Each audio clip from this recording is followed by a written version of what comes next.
So the second framework in this course that we're covering is the Waterfall framework. Now, this framework is much better suited for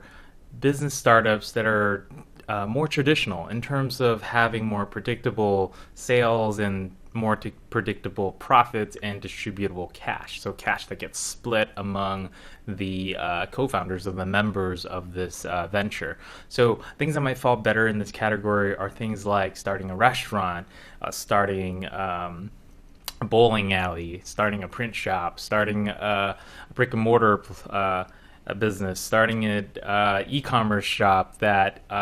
where it's more of a just a retail outlet, but you're not really going for some kind of a hyper growth type of model where you're going to be taking on venture funding.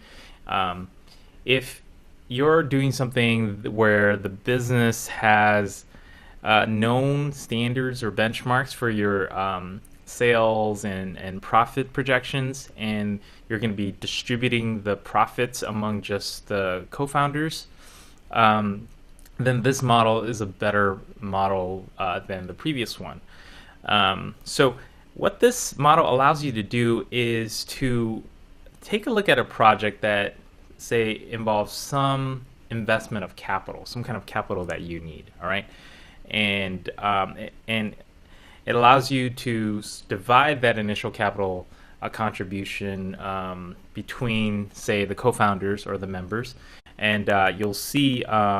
in this example here on the screen, there is a business, let's say, that requires $732,000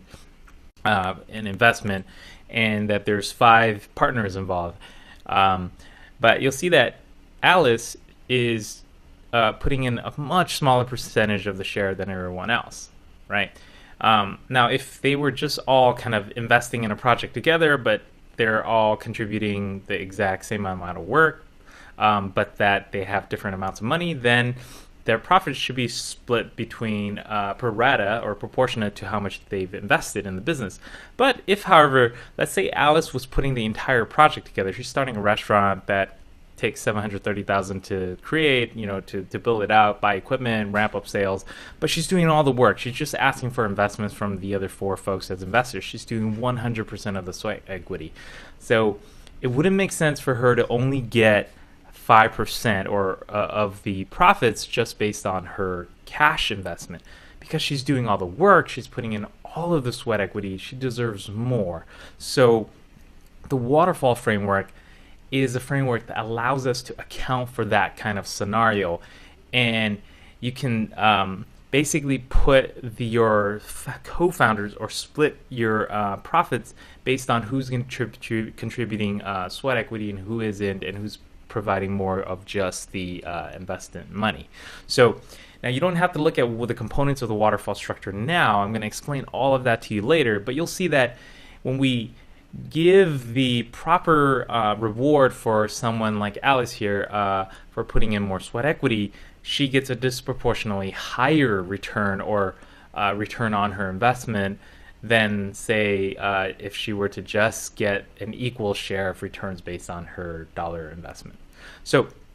this model, if you're doing something that is a bit more traditional and you're taking kind of private investment where there is an